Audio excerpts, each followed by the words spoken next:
आमच्या सासूबाईला म्हणलं, यावर्षी का नाही आपण महालक्ष्मीच्या फराळाचा चिवडा का नाही इकतच आणूता.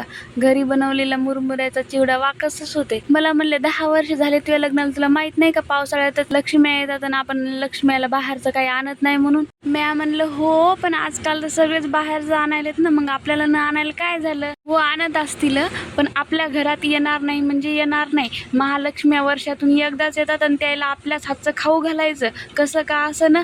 राहिली चिवड्याची गोष्ट, तर मुरमुऱ्याला आणि पोह्याला का नाही कमी गॅसवर भाज लई वेळ. आणि चिवडा भाजून झाला ना, थंड झाला की त्याला पन्नीमध्ये बांधून डब्यामध्ये ठेव. तसाच ते महिनाभर पण राहते.